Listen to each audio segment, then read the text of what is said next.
The What's Eating You podcast is a series of mental health topics that are designed to make you think, learn, educate, and validate. Enjoy the show.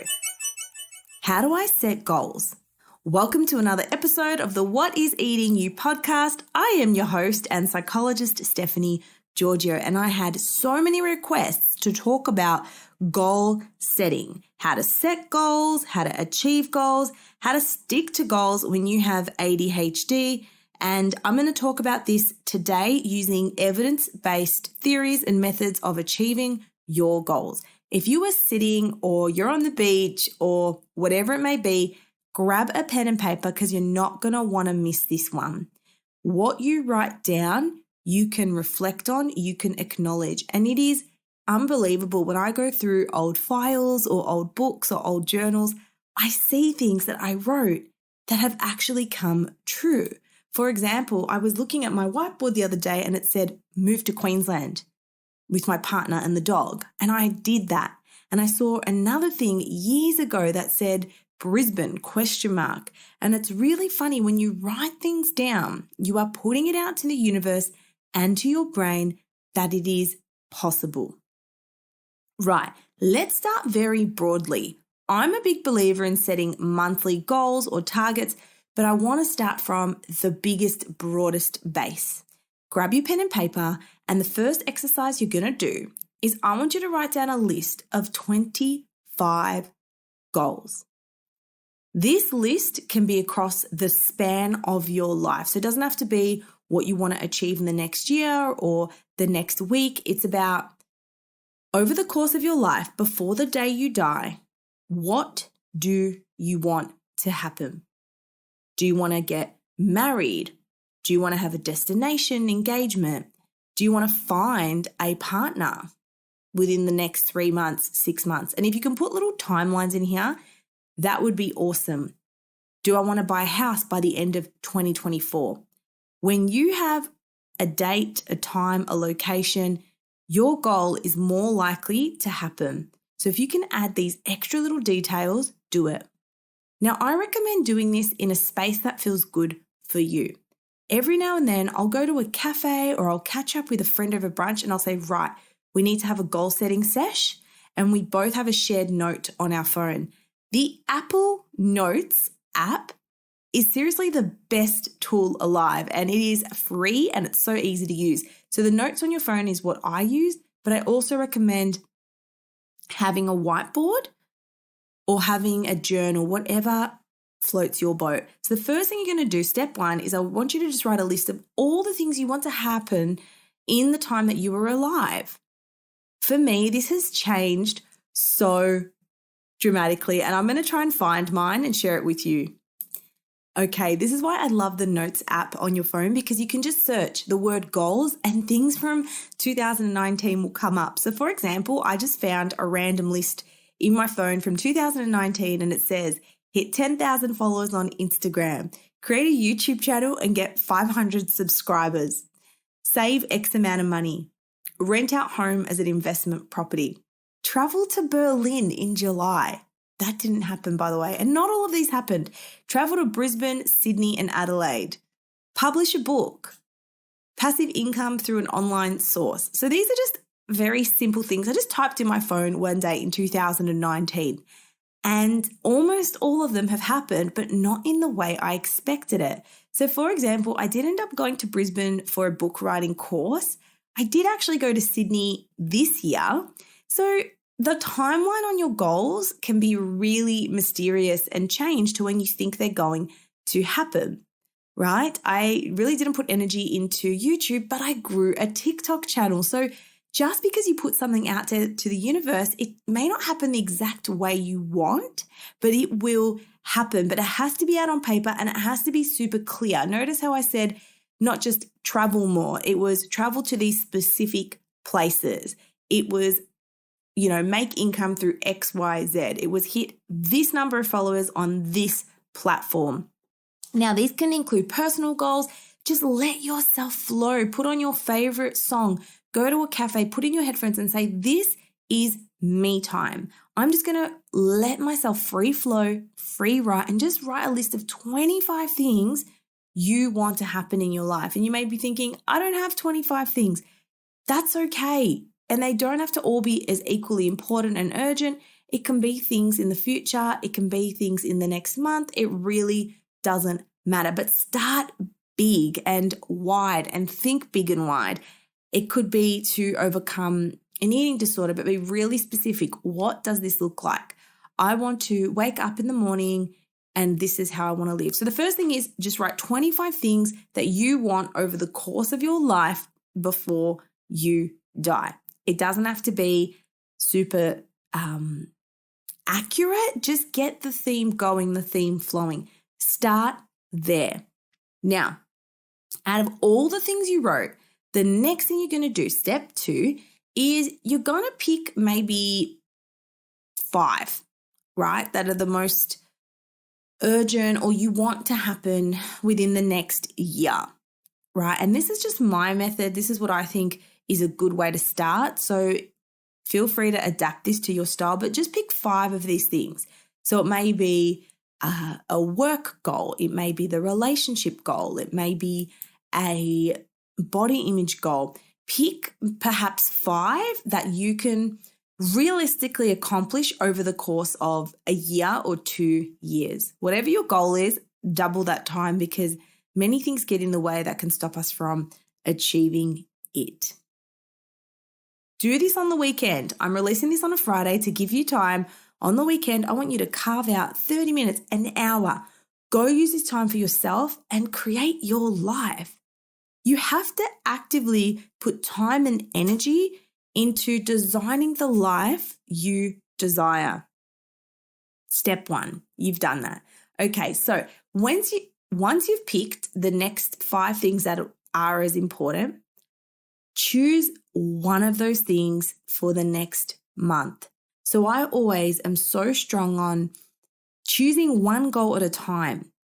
Research has shown when people choose more than one goal to work on at a time, their rate of completing that goal drastically drops. I believe when it's one goal, you're 90% more likely to achieve it. And then as you up that to 2 goals, it becomes something around 70% and then even less than that. So just give yourself the space, the energy, and the time to focus on one thing for the next month. And then that will become your theme. So for example, if your goal is, I want to meet someone that's meaningful, that's valuable, that's long-term, that's your theme for the next month, right? Whether it's July, whether it's September, whenever you're listening to this, my theme of the month is meeting someone. That's my theme. That's my vibe. Your theme of the month might be saving. All I'm going to focus on this month is saving because you need at least a month to set the habits that are going to make your goals happen. Now, a lot of people with ADHD may have heaps of different goals and really unrealistic goals. Keep it simple. Just pick one. Okay, one theme, one goal. So when I work with ADHD, usually it's like, we're going to work on your eating system. That's it. And all you're going to do is eat breakfast for the next week. Once you master that, then we can move on. Keep goals simple. Now, one strategy is called the SMART goal system. Now, this is evidence-based and SMART stands for specific, measurable, achievable, relevant, and time-bound. This helps you create well-defined and focused goals. When setting monthly goals, it's really important to use the SMART acronym. By incorporating these 5 elements into your monthly goals, you can significantly increase your chance of success. So let's just say that your theme of the month was maintaining a consistent exercise regime. Instead of saying, I want to exercise more, a SMART monthly goal would be, I will exercise. See the language? It's not I want to, it's I will. I will exercise for at least 30 minutes 4 times a week or 3 times a week, whatever it may be. And your monthly goals should be achievable within that time frame. And this is your long-term vision. So your long-term vision is, I want to improve my health so I can run around with my kids, or I can feel better about who I am in my skin, and I want to exercise 3 times a week to get to that bigger long-term goal. Okay. A goal of I'm going to lose 4 kilos this month is probably not realistic or motivating. But if that is a goal of improving your health, then set the action as the goal.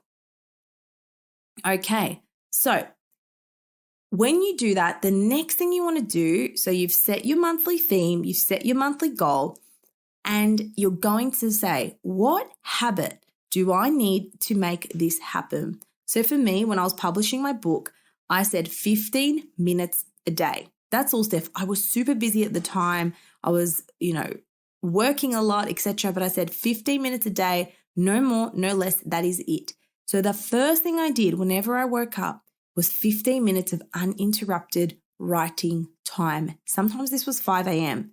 when everything was quiet before anything started. And I'm such a massive fan of doing the first thing you want to get done from the minute you wake up, because that sets the tone for the day. So when I need to write reports, I will literally get up early and just start that and just smash a bit out, even 15 minutes, because it gets the wheels turning. This is especially useful for people with ADHD.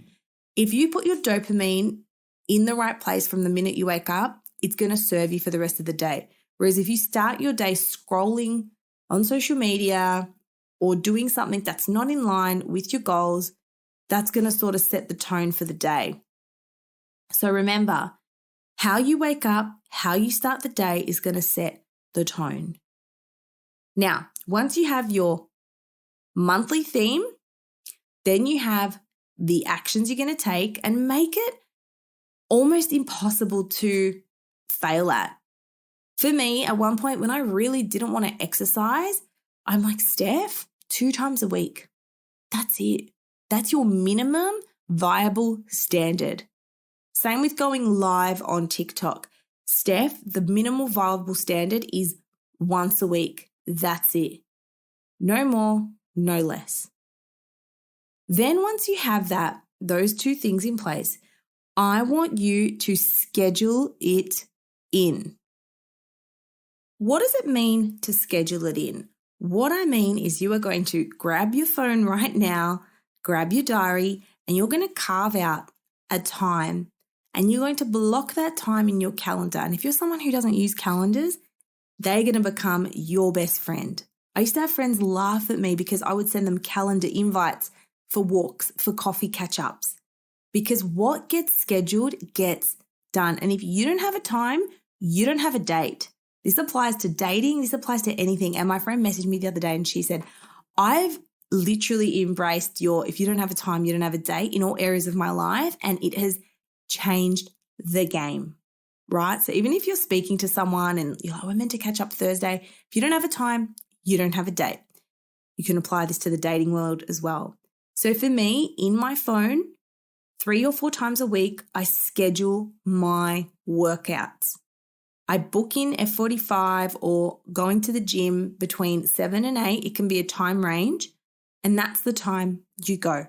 So whatever your goal is, if you're like, I want to start a blog, schedule the time you're going to do your blog. It's not enough to say, this month I'm going to focus on my blog. No. Monday, Wednesday, Friday at 5 to 5:30 p.m., I write my blog. Time, location, specific action. Keep it this simple. That is it.